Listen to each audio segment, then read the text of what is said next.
ಆತ್ಮೀಯ ವಿದ್ಯಾರ್ಥಿಗಳೇ, ಅಧ್ಯಾಯ 2 ಬಹುಪದೋಕ್ತಿಗಳು ಇಂಪಾರ್ಟೆಂಟ್ ಅಪ್ಪ ಅಂದರೆ ಭಾರಿ ಈಜಿ ಇರ್ತಕ್ಕಂಥದ್ದು ಒಂದು ಚಾಪ್ಟರ್ ಅದ. ಹೌದಾ, ಈಸಿಯಾಗಿ ಮಾರ್ಕ್ಸ್ ತೊಗೋಬೋದು. ಹೌದಾ, ಏನು ಪ್ರಾಕ್ಟೀಸ್ ಇಲ್ಲದೇ ಇದ್ರಾಗ ಏನಿಲ್ಲ. 1 ಮಾರ್ಕ್ಸಿಂದ ಕೇಳ್ತಾರೆ. ಹೌದಾ, ಒಂದು 3 ಮಾರ್ಕ್ಸಿಂದು ಯಾವ ರೀತಿ ಕೇಳ್ತಾರೆ ಅಂತಕ್ಕಂಥದ್ದು ನೋಡ್ರಿ. ಇಲ್ಲಿ 1 ಮಾರ್ಕ್ಸಿಂದ ಏನು ಕೇಳಬಹುದು. ಇಲ್ಲಿ ಸಿಂಪಲಾಗಿ ಎಲ್ಲ ಪ್ರಾಬ್ಲಮ್ ಸಾಲ್ವ್ ಮಾಡ್ಕೋತ ಕುಂಡ್ರದೇನು ಅವಶ್ಯಕತೆ ಇರಲ್ಲ. ಸಿಂಪಲಾಗಿ ಅದರ ಕಾನ್ಸೆಪ್ಟ್ 1 ಮಾರ್ಕ್ಸ್ದು 2 ಮಾರ್ಕ್ಸ್ 3 ಮಾರ್ಕ್ಸ್ ಕಾನ್ಸೆಪ್ಟ್ ತಿಳ್ಕೊಬೇಕು, ಹೋಗ್ಬೇಕಷ್ಟೇ.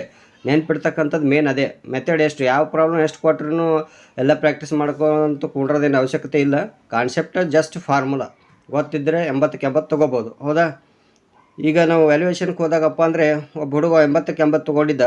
ಯಾವ ರೀತಿ ಬರೆದಿದ್ದ ಅಂತಕ್ಕಂಥದ್ದು ಅಂದ್ರೆ ನೀಟ್ನೆಸ್ ಆಗಿತ್ತು ಪೇಪರ್.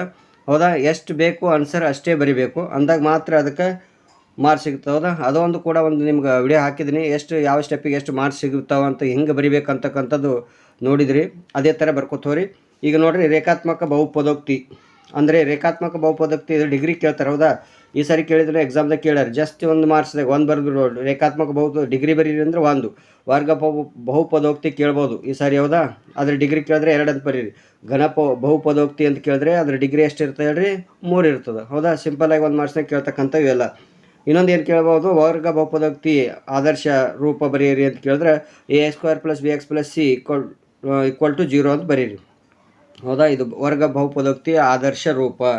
ಹೌದಾ, ಘನಪದೋಕ್ತಿ ಅಂದರೆ ಕ್ಯೂಬ್ ಇದ್ದಿದ್ದು ಬರೀಬೇಕು. ಹೌದಾ, ಇಲ್ಲ ರೇಖಾತ್ಮಕ ಅಂದರೆ ax + b ಎಷ್ಟು ಬರೆದ್ರೆ ಸಾಕು. ಈ ಥರ ಆದರ್ಶ ರೂಪದಾಗ ಇರ್ತದೆ. ಹೌದಾ, ಇಷ್ಟು ಸಿಂಪಲಾಗಿ 1 ಮಾರ್ಕ್ಸ್ದಲ್ಲಿ ಕೇಳ್ತಕ್ಕಂಥದ್ದು. ಇನ್ನೂ ಏನು ಕೇಳ್ತಾರಪ್ಪ ಅಂತಂದರೆ ಇಲ್ಲಿ ಬಹುಪದೋಕ್ತಿಯ ಶೂನ್ಯತೆಗಳ ಅರ್ಥ, ಶೂನ್ಯತೆಗಳು ಬರೀರಿ ಅಂತ ಕೇಳ್ತಾರೆ. ಕಂಪಲ್ಸರಿ ಇದು ಗ್ರಾಫ್ ಇದ್ದೇ ಇರ್ತದೆ. ಹೌದಾ, ಈ ಥರ ಕ್ವಶನ್ ಈ ಸರನು ಬರ್ತದೆ ಅದು. ಹೌದಾ, ಯಾವ ಥರ ಅಂತಕ್ಕಂಥದ್ದು ನೋಡಿರಿ. 3 ಟೈಪ್ ಕೊಟ್ಟಿದ್ದೀನಿ ಇಲ್ಲಿ. ನಿಮ್ಗೆ ಏನಪ್ಪ ಅಂದರೆ ಒಂದೇ ಟೈಪ್ ಹೇಳಿದ್ರೆ ಎಕ್ಸರ್ಸೈಸ್ದಾಗ ಒಂದದ. ಹೌದಾ, ಬರೀ ಡೈರೆಕ್ಟಾಗಿ ಗ್ರಾಫಲ್ಲಿ ಏನು ನಂಬರ್ ಇಲ್ಲ. 3 ಟೈಪ್ಸಲ್ಲಿ ಕೊಟ್ಟಿಲ್ಲ ಎಕ್ಸರ್ಸೈಸ್ದಾಗ, ಒಂದೇ ಟೈಪ್ ಕೊಟ್ಟರು ಅವರು. ಅದಕ್ಕಾಗಿ ಏನಪ್ಪ ಅಂದರೆ ಜಸ್ಟ್ 3 ಟೈಪ್ ಕೇಳ್ಬೋದು. 3 ಟೈಪ್ಸ್ ಅವ ಇಲ್ಲಿ ಗ್ರಾಫ್ದಾಗ. ಆ 3 ಟೈಪ್ ಯಾವ್ದು ಕೇಳಿದ್ರೂ ನೀವು ಬರಿಬೋದು. ಬಹುಪದೋಕ್ತಿ ಶೂನ್ಯತೆ ಅರ್ಥ ಅಂದರೆ P(x)ದ ಶೂನ್ಯತೆಗಳ ಸಂಖ್ಯೆಯನ್ನು ಕಂಡುಹಿಡಿಯಿರಿ ಅಂತ ಕೇಳ್ತಾರೆ. ಶೂನ್ಯತೆ ಕಂಡುಹಿಡಿಬೇಕಾದ್ರೆ ನೋಡಿರಿ, ಗ್ರಾಫಿಗೆ X ಅಕ್ಷ ಮೇಲೆ ಟಚ್ ಆಗಿ ಹೋದರೆ ಬರಿಬೇಕಿದು. ಟಚ್ ಇದ್ದಿದ್ದಿಲ್ಲ ಅಂತಂದರೆ ಅದು ಶೂನ್ಯತೆ ಏನಾಗಿರ್ತದೆ ಹೇಳ್ರಿ, ಡೈರೆಕ್ಟಾಗಿ 0 ಅಂತ ಬರೀರಿ. ವ್ಯಾಲ್ಯೂ ಬರೀರಿ, 0 ಅಂತ ಬರಿಬೇಕು ನೀವು. ಶೂನ್ಯತೆ ಇಲ್ಲ ಅಂತ ಬರೆಯೋದಕ್ಕಿಂತ ಶೂನ್ಯತೆ ಏನಪ್ಪ ಅಂತಂದರೆ 0 ಅದ ಅಂತ ಬರೀರಿ. ಇನ್ನೊಂದು ಏನಪ್ಪ ಅಂತಂದರೆ ಎಕ್ಸರ್ಸೈಸಲ್ಲಿ ಇರ್ತಕ್ಕಂಥದ್ದು ಈ ಎಕ್ಸ್ ಅಕ್ಷ ಕಾಣ್ತಾ ಇದೆಯಲ್ಲ, ಇದಕ್ಕೆ ಟಚ್ ಆಗಿದೆ ಅಟ್ಟೆ ಹೋಗಿದ್ರೆ ಮಾತ್ರ ಕೌಂಟ್ ಮಾಡಬೇಕು. ಇದಕ್ಕೆ ಎಲ್ಲಿ ಟಚ್ ಆಗಿಲ್ಲ ಅಂತಂದರೆ 0 ಅಂತ ಬರ್ರಿ. ಇದಕ್ಕೆ ಟಚ್ ಆಗಿ ಹೋಗಿತ್ತೋಪ ಎಷ್ಟು ಸಾರಿ ಕೌಂಟ್ ಮಾಡಬೇಕಿಲ್ಲಿ. ಅವರ ಕರೆಕ್ಟ್ ಕೌಂಟ್ ಮಾಡಿರಲಿ ಎಷ್ಟು ಸಾರಿ ಟಚ್ ಆಗಿ ಹೋಗಿರುತ್ತೆ ಎಕ್ಸ್ ಅಕ್ಷಕ್ಕೆ, ಅದು ಮಾತ್ರ ಶೂನ್ಯತೆ ಏನಾಗಿರುತ್ತೆ ಅಂದರೆ 3 ಆಗಿರುತ್ತೆ. ಇಲ್ಲೇನು ನಂಬರ್ ಇಲ್ಲ. ಹೌದಾ, ನಂಬರ್ ಇರಲಿಲ್ಲ ಅಂತಂದರೆ ಇದು ಕೌಂಟ್ ಮಾಡಿ ಬರಿಬೇಕು.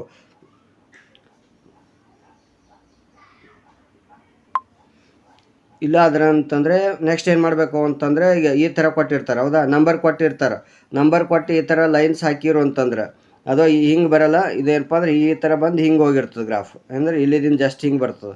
ಹೌದಾ, ಈ ಗ್ರಾಫ್ ಹಿಂಗೆ ಬಂದು ಈ ಥರ ಇದಕ್ಕೆ ಪ್ಯಾರಾಬೋಲಾ ಅಂತ ಕರೀತಾರೆ. ಹಿಂಗೆ ಟಚ್ ಆಗಿ ಹೋಗಿತ್ತಂದ್ರೆ ಈ ಟೈಪ್ ಕೊಟ್ಟರಪ್ಪ ಅಂತಂದರೆ ಏನು ಮಾಡಬೇಕಂದ್ರೆ ಇಲ್ಲಿ ಟಚ್ ಆಗಿ ಹೋಗಿದ್ದು ಯಾವುದು ನಂಬರ್ ಅದ ನೋಡ್ಬೇಕು. ಇಲ್ಲಿ -1 ಅದ, ಇಲ್ಲಿದು ಟಚ್ ಆಗಿ ಹೋಗಿರ್ತದೆ. ಇಲ್ಲಿ ಯಾವುದು ನಂಬರ್ ಅದ ಅದು ಬರಿಬೇಕು ನೀವು. ಅದು ಬರೆದ್ರೆ ಮಾತ್ರ ಇದಕ್ಕೆ ಅರ್ಧ ಮಾರ್ಕ್ಸ್ ಇರ್ತದೆ, ಇದಕ್ಕೆ ಅರ್ಧ ಮಾರ್ಕ್ಸ್ ಇರ್ತದೆ. ಹೌದಾ, ಇದಕ್ಕೆ ಅರ್ಧ ಒಂದೇ ಬರ್ದಿದ್ರೆ ಅರ್ಧ ಮಾರ್ಕ್ಸ್, ಇದು ಬರ್ದಿರ ಅಂದರೆ ಫುಲ್ ಮಾರ್ಕ್ಸ್ ಸಿಗ್ತದೆ ನಿಮ್ಗೆ. ಅದಕ್ಕಾಗಿ ನಂಬರ್ ಇದ್ದಾಗ ಸರಿ ಎಲ್ಲಿ ಟಚ್ ಆಗಿ ಹೋಗಿರೋದ ಆ ನಂಬರ್ ಬರೀರಿ. ಹೌದಾ, ಭಾಳ ಇಂಪಾರ್ಟೆಂಟ್ ಇದು. ಈ 3 ಟೈಪ್ ಇದೇ ಟೈಪ್ ಕೇಳ್ತಾರೆ. ಇದಕ್ಕೆ ಬಿಟ್ಟು ಯಾವುದೇ ಕೇಳಲ್ಲ. ಈ ಸಾರಿ ಇದನ್ನು ಕೇಳ್ಬೋದು ಈ ಸಾರಿ. ಹೌದಾ, ನೆಕ್ಸ್ಟ್ ನೋಡಿರಿ, ಶೂನ್ಯತೆಗಳ ಮತ್ತು α + β = -b/a ಶೂನ್ಯತೆಗಳ ಗುಣಲಬ್ಧ ಅಂತ ಇಟ್ಟು ನೆನ್ಪಿಟ್ರಿ. 2 ಫಾರ್ಮುಲಾ ನೆನ್ಪಿಟ್ಕೊಂಡ್ರೆ 3 ಮಾರ್ಕ್ಸ್ ನಿಮ್ಗೆ ಪಕ್ಕ ಆಗಿಬಿಡುತ್ತೆ. ಹೌದಾ, ಅಲ್ಲಿ ಏನಿಲ್ಲ, b ವ್ಯಾಲ್ಯೂ a ವ್ಯಾಲ್ಯೂ ಬರ್ಕೋಬೇಕು, c ವ್ಯಾಲ್ಯೂ a ವ್ಯಾಲ್ಯೂ ಬರ್ಕೋಬೇಕು. ಇಕ್ವೇಷನ್ ಕೊಟ್ಟಿರ್ತಾರೆ. ಹೌದಾ, ax² + bx + c ಫಾರ್ಮ್ನಾಗ ಇರ್ತದೆ. x² ಹಿಂದಿದ್ದೇ a ವ್ಯಾಲ್ಯೂ ಇರ್ತದೆ. ನೆಕ್ಸ್ಟಪ್ಪ ಅಂತಂದರೆ ಎಕ್ಸ್ ಹಿಂದಿದ್ದಿದೆ b ವ್ಯಾಲ್ಯೂ ಇರ್ತದೆ. ಹೌದಾ, ಮುಂದೆ ನಂಬರ್ ಏನು ಎದ್ರ ಸಂಘಟನೆ ಇಲ್ಲ ಅಂತಂದ್ರೆ ಅದು ಕಾನ್ಸ್ಟೆಂಟ್ ನಂಬರ್ c ವ್ಯಾಲ್ಯೂ ಇರ್ತದೆ. ಇಷ್ಟು ಬರ್ಕೋಬೇಕು, ಆಯಿತು. ಹೌದಾ, ಅಲ್ಲಿ ಮೈನಸ್ ಕೊಟ್ಟರೆ ಇಲ್ಲಿ ಪ್ಲಸ್ ಬರ್ಕೋರಿ. ಯಾಕೆ 2 - ಪ್ಲಸ್ ಆಗಿರುತ್ತೆ. ಇದು ಭಾಳ ಅಬ್ಸರ್ವ್ ಮಾಡ್ಕೋರಿ ನೀವು. ಮೇನ್ ಮೈನಸ್ದ ಕಡೆ ಇದು ಆಲ್ರೆಡಿ ವಿಡಿಯೋ ಮಾಡಿದ್ದೀನಿ. ಈ ಥರ ಕ್ವಶನ್ಸ್ಗಳು ಅದು ಯಾವ ರೀತಿ ಸಾಲ್ವ್ ಮಾಡಬೇಕೆಂಬುದು ತಾಳಿ ನೋಡಿ ಅಂತ ಕೇಳಿರ್ತಾರೆ. ತಾಳಿ ನೋಡ್ಬೇಕಂತ ನೆಕ್ಸ್ಟ್ ಬಿಟ್ಟರೆ ಏನಪ್ಪ ಅಂದ್ರೆ ವರ್ಗ ಬಹುಪದೋಕ್ತಿಯನ್ನು ಕಂಡುಹಿಡಿಯಿರಿ ಅಂತ ಕೇಳ್ತಾರೆ.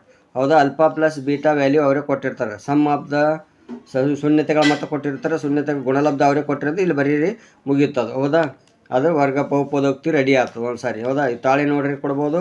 ವರ್ಗ ಬಹುಪದೋಕ್ತಿ ಬರೀರಿ ಅಂತ ಕೇಳಿದ್ರೆ ಅಲ್ಪ ಸಮಾಬ್ದ ಶೂನ್ಯತೆಗಳ ಮೊತ್ತ ಶೂನ್ಯತೆಗಳ ಗುಣಲಬ್ಧ. ಇದು ಗುಣಲಬ್ಧ ಇದ್ದಿದ್ದು ನಂಬರ್ ಬರ್ಕೋರಿ, ಇಲ್ಲಿ ಮೊತ್ತ ಇದ್ದಿದ್ದು ನಂಬರ್ ಬರೆದು ಬಿಡ್ರಿ. ಹೌದಾ, ಇಲ್ಲಿ ಹೌದಾ ಇಷ್ಟು ಬರೆದ್ರೆ ಸಾಕು ನಿಮ್ಗೆ. ಕೆ ಇದ್ದಲ್ಲಿ ಎಕ್ಸ್ ಅಂತ ಬರಿಬೇಕು. ಬಿ ಇದ್ದಿದ್ದು ನಂಬರ್ ಇದು ಯಾವುದೇ ಈ ಫಾರ್ಮ್ನಾಗ ಬರಿಬೋದು ವರ್ಗ ಬಹುಪದೋಕ್ತಿ. ಓಕೆ, ಇಷ್ಟಂತ ಇಂಪಾರ್ಟೆಂಟ್ ಆಗ್ಯಪ್ಪ ಅಂತಂದರೆ ಔಟ್ ಆಫ್ ಔಟ್ ಕವರ್ ಮಾಡಬೇಕು ಅಂತಂದರೆ ಮಾರ್ಕ್ಸ್. ಹೌದಾ, ಏನು ನೋಡ್ಕೋಬೇಕಂತಕ್ಕಂಥದ್ದು a x plus b y plus c equal to 0 ರೂಪದಲ್ಲಿ ಬರೆಯಬಹುದು ಅಂತ ಅರ್ಥಕ್ಕಂಥ ಯಾವುದೇ ಎರಡು ಕ್ಷರಾಕ್ಷರಗಳು ರೇಖಾತ್ಮಕ ಸಮೀಕರಣಗಳು ಈ ಫಾರ್ಮ್ನಾಗ ಇರ್ತಾವೆ. ಸಮೀಕರಣಗಳು ಎರಡು ಇರ್ತಾವೆ. ಹೌದಾ, ಎರಡು ಸಮೀಕರಣಗಳನ್ನ ಯಾವ ರೀತಿ ಸಾಲ್ವ್ ಮಾಡಬೇಕು ಗ್ರಾಫ್ ಮುಖಾಂತರ ಒಂದದ. ಹೌದಾ, ಎಲಿಮಿನೇಷನ್ ಮೆಥಡ್ದಿಂದ ಆದೇಶ ಮೆಥಡ್ದಿಂದ ಇವೆರಡು ಕೂಡ 3 ಮೆಥಡಪ್ಪ ಅಂದ್ರೆ ಭಾಳ ಇಂಪಾರ್ಟೆಂಟ್ ಇಲ್ಲಿ. ಹೌದಾ, ಜಾಸ್ತಿ ಕಳೆದು ವರ್ಜಿಸುವ ವಿಧಾನ ಕೇಳ್ತಾರೆ. ಗ್ರಾಫ್ ಮೆಥಡ್ ಒಂದು 4 ಮಾರ್ಕ್ಸ್ ಇರ್ತದೆ, 6 ಮಾರ್ಕ್ಸ್ ಇದ್ರಾಗ ಪರ್ಫೆಕ್ಟ್ ಆಗ್ತದೆ. ಇಲ್ಲಿ ಔಟ್ ಆಫ್ ಔಟ್ ತೊಗೋಬೇಕಾದ್ರೆ ನಮಗೆ ನೆನಪಿಡ್ತಕ್ಕಂಥದ್ದು ಏನಪ್ಪ ಅಂದರೆ A1/A2 equal to B1/B2 equal to C1/C2. ಇವು A1 A2 B1 B2 C1 C2 ಇವು ಮಾತ್ರ ನಿಮ್ಗೆ ಗೊತ್ತಿರಬೇಕು. 3 ಕಂಡೀಷನ್ಸ್ ಅವ ಇದ್ರಾಗ. 3 ಕಂಡೀಷನ್ ಗೊತ್ತಿದ್ರೆ ಈಗ ಚಾಪ್ಟರ್ ಪೂರ ಕಂಪ್ಲೀಟ್ ಇದ್ದಂಗೆ ನಿಮಗೆ. ಹೌದಾ, ಪರ್ಫೆಕ್ಟ್ ಏನು ಕೇಳಿದ್ರು ನೀವು ಬರಿಬೋದು ಅಂತಕ್ಕಂಥದ್ದು. ಇಲ್ಲಿ ನೋಡ್ರಿ ಯಾವ ರೀತಿ ಬರಿಬೇಕು ಅಂತಕ್ಕಂಥದ್ದು. ಇಲ್ಲಿ ಹೆಂಗೆ ಬರಿಬೋದಪ್ಪ ಅಂದರೆ x - 2y = 0 ಅದ. ಹೌದಾ, ಎರಡು ಸಮೀಕರಣ ಕೊಟ್ಟಿರ್ತಾರೆ. ಈಗ 3x + 4y - 20. ಹೌದಾ, ಇಲ್ಲಿ ಮೂರನೇದು ನಂಬರ್ ಕೊಟ್ಟಿಲ್ಲ ಅಂದರೆ 0 ಬರ್ಕೋಬೇಕಷ್ಟೇ ಸಿಂಪಲ್ಲಾಗಿ. ಹೌದಾ, A1/A2 ಇಲ್ಲಿ ನೋಡ್ರಿ ಯಾವ ರೀತಿ ಕಂಡೀಷನ್. A1 ವ್ಯಾಲ್ಯೂ ಇದು ಇರ್ತದೆ, A2 ಇದು ಇರ್ತದೆ. ಎರಡು ಇಕ್ವೇಷನ್ ನೋಡ್ಕೋಬೇಕು. ಇದು B1 ಇರ್ತದೆ, ಇದು B2 ಇರ್ತದೆ. ಈ ಕಡೆ C1 ಇರ್ತದೆ, ಇಲ್ಲಿ C2 ಇರ್ತದೆ. C1 ಕೊಟ್ಟಿಲ್ಲ ಅಂದರೆ 0 ಬರ್ಕೋರಿ. ಹೌದಾ, ಇಲ್ಲಿ ಬರ್ಕೋಬೇಕು 1/3 - 2/4. ಇಲ್ಲಿ ಮೈನಸ್ ಇದ್ರೆ ಮೈನಸ್, ಇಲ್ಲಿ ಪ್ಲಸ್ ಇದ್ರೆ ಪ್ಲಸ್. ಭಾಳ ಇಂಪಾರ್ಟೆಂಟ್ ನೋಡ್ರಿ, ಮೈನಸ್ ಪ್ಲಸ್ ನೋಡ್ಕೋಬೇಕು. ಮ್ಯಾಥಮೆಟಿಕ್ಸ್ದಾಗ ಅಬ್ಸರ್ವ್ ಜಾಸ್ತಿ ಏನಿರ್ಬೇಕಂದ್ರೆ ಮೈನಸ್ ಪ್ಲಸ್ ಕಡೆ ಇರಬೇಕು ನಿಮ್ಮದು. ಹೌದಾ, ಇಲ್ಲಿ ಬರ್ಕೊಂಡಿವಿ. ಅದಾ -20 ಇದೆ, ಇಲ್ಲಿ ಮೈನಸ್, ಇಲ್ಲಿ ಸಿ ಇಲ್ಲ 0 ಬರ್ಕೋರಿ.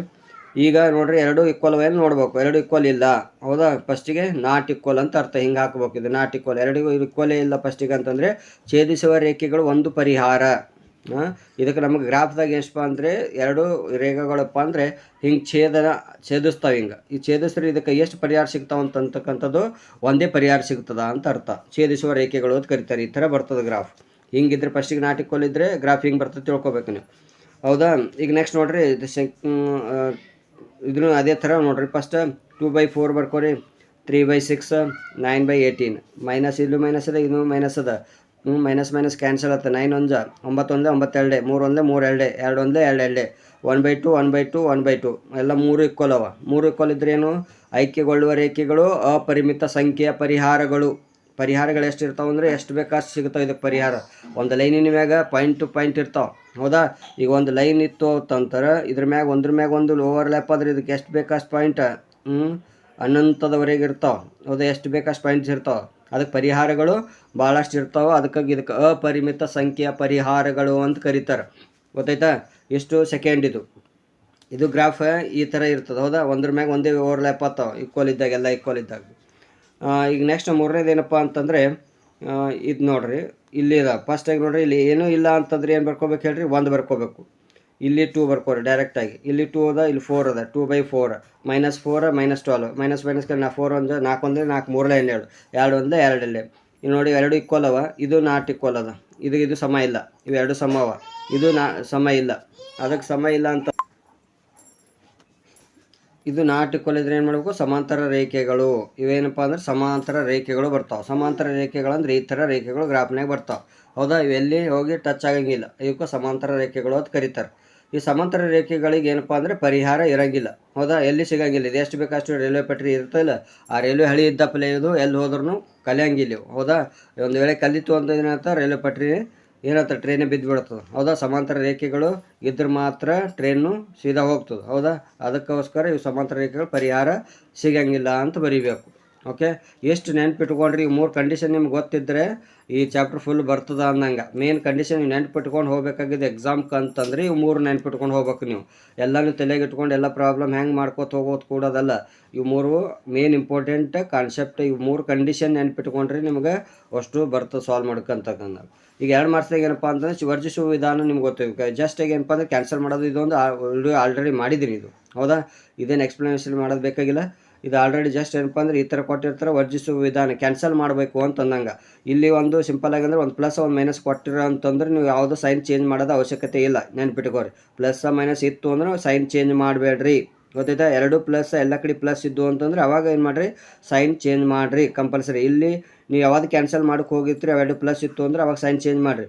ಈಗ ಇದು ಇಲ್ಲಿ 3 ಅದ, ಇಲ್ಲಿ 3 ಇಲ್ಲ ಅಂತಂದ್ರೆ ಹೆಂಗೆ ಮಾಡ್ಬೇಕು ರೀ ಸರ್ ಅಂತಂದ್ರೆ, ಇಲ್ಲಿ ಇದು ಯಾವ ನಂಬರ್ ಇರುತ್ತೋ ಅದಕ್ಕೆ ಇದು ಅಷ್ಟಕ್ಕೆ ಮಲ್ಟಿಪ್ಲೈ ಮಾಡಬೇಕು. ಎಲ್ಲ 3 ನಂಬರ್ಗೆ ಯಾವ ನಂಬರ್ ಇರುತ್ತೋ ಅದಕ್ಕೆ ಅಷ್ಟು ದಿನ ಮಲ್ಟಿಪ್ಲೈ ಮಾಡ್ರೆ ಇದನ್ನು ಸೇಮ್ ಆಗ್ತದೆ, ಇದನ್ನು ಸೇಮ್ ಆಗ್ತದೆ. ಇದನ್ನು ಪ್ಲಸ್ ಆಗ್ತದೆ, ಇದನ್ನು ಮೈನಸ್ ಆಗ್ತದೆ. ಅವಾಗ ಯಾವ ಥರ ಅಂದ್ರೆ ಪ್ಲಸ್ ಮೈನಸ್ ಆಗಿ ನೋಡಿರಿ, ಈ ಥರ ಮಲ್ಟಿಪ್ಲೈ ಮಾಡ್ರೆ ಗುಣಾಕಾರ ಮಾಡಿದ್ರೆ ಈ ಥರ ಇಕ್ವೇಷನ್ ಇವೆರಡು ಸೇಮ್ ಅದು. ಒಂದು ಪ್ಲಸ್ ಮೈನಸ್ ಅದ, ಕ್ಯಾನ್ಸಲ್ ಮಾಡೋಕ್ಕೂ ನಮಗೆ ಬರ್ತದೆ. ಕ್ಯಾನ್ಸಲ್ ಹೊಡೆದು ಏನಪ್ಪ ಅಂದ್ರೆ ಉಳಿದು ಅಂದರೆ ಎರಡು ಪ್ಲಸ್ ಇದ್ದರೆ ಆ್ಯಡ್ ಮಾಡಿರಿ, ಎರಡು ಪ್ಲಸ್ ಇದ್ದರೆ ಆ್ಯಡ್ ಮಾಡಿರಿ. ಇದು ಎಕ್ಸ್ ವ್ಯಾಲ್ಯೂ ಸಪ್ರೇಟ್ ಮಾಡ್ಕೊರಿ. ಮುಂದಿನ ವ್ಯಾಲ್ಯೂ ನಿಮ್ಗೆ ಯಾವ ರೀತಿ ಮಾಡ್ಬೇಕಂತಕ್ಕಂಥದ್ದು ಗೊತ್ತದ. ಇದೇ ಥರ ನೋಡ್ರಿ, ಎಕ್ಸ್ ವ್ಯಾಲ್ಯೂ 19/5 ಆಯ್ತು. ಸಮೀಕರಣ 1 ಹಾಕಬೇಕು. ಹಾಕಿದ್ರೆ ಸಮೀಕರಣ 1 ಬರ್ಕೋರಿ. ಎಕ್ಸ್ ಜಸ್ಟ್ ವ್ಯಾಲ್ಯೂ ಬರ್ಕೋಬೇಕು. ನಮ್ಗೆ ವಾಯ್ ಬೇಕಾಗ್ಯದ ಅಂತಂದ್ರೆ ಯಾವ್ದು ಬೇಕಾಗಿದೆ ಅದು ಈ ಕಡೆ ಇಟ್ಕೊಳ್ಬೇಕು, ಬೇಕಾಗಿಲ್ಲ ಈ ಕಡೆ ಒಯ್ರಿ. ಪ್ಲಸ್ ಇದ್ದರೆ ಈ ಕಡೆ ಅಂದರೆ ಇಂಥ ಮೈನಸ್ ಆಗ್ತದೆ. ಡಿನೋಮೀಟ್ರ್ ತಳಗಿನ ಬೇರೆ ಇತ್ತು ಅಂತಂದರೆ ಎಲ್ಸಿಯಮ್ ತೆಗಿರಿ, ಸೇಮ್ ಇತ್ತಂದರೆ ಡೈರೆಕ್ಟಾಗಿ ಅದೇ ಬರೆದು ಮೈನಸ್ ಮಾಡಬೇಕು. ಈಗ ಸೇಮ್ ಇಲ್ಲ ಅಂದ್ರೆ 5 ಎಲ್ಸಿಯಮ್ ಬರ್ತದೆ. ಲಸ 1 5 5, ಇದು ಇದಕ್ಕೆ ಗುಣಾಕಾರ ಮಾಡಿದ್ರೆ ಇದೇ ಬರ್ಬೇಕು ನಮಗೆ. ಇಲ್ಲಿ 5 1 5 ಅನ್ನಂಗೆ, ಹೌದಾ. 5 5 25, 19 1 19, 25 19 ಕಳಿದ್ರೆ 6/5 ವಾಯ್ ವ್ಯಾಲ್ಯೂ ಸಿಗುತ್ತು, ಎಕ್ಸ್ ವ್ಯಾಲ್ಯೂ ಸಿಗುತ್ತು. ಇದು 2 ಮಾರ್ಕ್ಸ್ನಾಗ ಈ ಥರ ವರ್ಜಿಸುವ ವಿಧಾನ ಕೇಳ್ತಾರೆ. ಎಷ್ಟುಪ್ಪ ಅಂದರೆ ಈ ಚಾಪ್ಟರ್ದಲ್ಲಿ ಇಂಪಾರ್ಟೆಂಟ್ ಅಂದರೆ ಇದು ನೀವು ನೋಡ್ಕೊಂಡು ಹೋಗಬೇಕಾಗಿದ್ದು ಇದು ಒಂದು. ಈಗ ಗ್ರಾಫ್ ಒಂದು ಕೇಳ್ತಾರೆ ಇದ್ರಾಗ, ಹೌದಾ. ಗ್ರಾಫ್ನು ಕೂಡ ಈಗ ಆಲ್ರೆಡಿ ಒಂದು ವಿಡಿಯೋ ಮಾಡಿದ್ದೀನಿ. ಆ ಗ್ರಾಫ್ ಒಂದು ನೋಡ್ಕೊಂಡ್ರೆ 6 ಮಾರ್ಕ್ಸ್ ಈ ಚಾಪ್ಟರ್ದಾಗ ಫಿಕ್ಸ್ ಅಂತ ಅರ್ಥ. ಎಲ್ಲ ಚಾಪ್ಟರ್ದಾಗ ಮೇನ್ ಏನು ಕೇಳ್ತಾರೆ ಅದನ್ನು ಮಾತ್ರ ನೀವು ನೆನ್ಪಿಟ್ಕೊಂಡು ಹೋಗ್ರಿ. ಫಾರ್ಮುಲಾ ಜಸ್ಟ್ ಎಷ್ಟು ಮೆಥಡ್ಗಳು ಕೇಳ್ಬೋದು, ಯಾವ ಟೈಪ್ ಕ್ವಶನ್ ಮೇಲೆ ಅವ್ರು ಫೋಕಸ್ ಮಾಡ್ತಾರೆ ಆ ಕ್ವಶನ್ ನೀವು ಜಾಸ್ತಿ ತಲೆಯಲ್ಲಿ ಇಟ್ಕೊಂಡು ಹೋಗ್ಬೇಕು, ಹೌದಾ. ಓಕೆ, ಮುಂದಿನ ವಿಡಿಯೋದಲ್ಲಿ ಮತ್ತೆ ಇನ್ನೊಂದು 2 ಅಧ್ಯಾಯಗಳು ನೋಡ್ರಿ. ಯಾಕಂದರೆ ಎಕ್ಸಾಮ್ ಭಾಳ ಸಮೀಪ ಬಂದಾಗ ಮೇನ್ ಇರ್ತಕ್ಕಂಥದ್ದು ಏನಪ್ಪ ಅಂದ್ರೆ ಜಸ್ಟ್ ಏನು ನೆನ್ಪಿಡ್ಬೇಕು, ಕಾನ್ಸೆಪ್ಟ್ ಫಾರ್ಮುಲಾ ಎಷ್ಟು ಟೈಪ್ ಕ್ವಶನ್ಸ್ ಅವ ಅದರೊಳಗೆ ಒಂದೊಂದೊಂದು ಪ್ರಾಕ್ಟೀಸ್ ಮಾಡಿದ್ರಿಂದ ಬೇರೆ ಬೇರೆ ಯಾವ ನಂಬರ್ ಕೇಳೋನು ಕೂಡ ನೀವು ಅದು ಸಾಲ್ವ್ ಮಾಡೋಕ್ಕೆ ಬರ್ತದೆ. ಓಕೆನಾ. ಇಷ್ಟೊತ್ತು ವಿಡಿಯೋ ನೋಡಿದ ನಿಮ್ಮೆಲ್ಲರಿಗೂ ಧನ್ಯವಾದಗಳು. ಇನ್ನೂ ಯಾರ್ಯಾರು ಸಬ್ಸ್ಕ್ರೈಬ್ ಮಾಡಿಲ್ಲ ನಮ್ಮ ಚಾನಲ್ ಸಬ್ಸ್ಕ್ರೈಬ್ ಮಾಡ್ಕೊಳ್ಳಿ, ಹಾಗೆ ನಿಮ್ಮ ಫ್ರೆಂಡ್ಸ್ಗೆ ಶೇರ್ ಮಾಡಿರಿ ಅಂತ ಹೇಳ್ತಾ, ಹೌದಾ. ಇನ್ನೂ ಏನೇ ಡೌಟ್ ಇದ್ರೂ ಕೂಡ ಕಮೆಂಟಲ್ಲಿ ತಿಳಿಸಿ ಅಂತ ಹೇಳ್ತಾ ಇಲ್ಲಿಗೆ ನನ್ನ ವಿಡಿಯೋನ ಮುಗಿಸ್ತಾ ಇದ್ದೀನಿ. Thank you.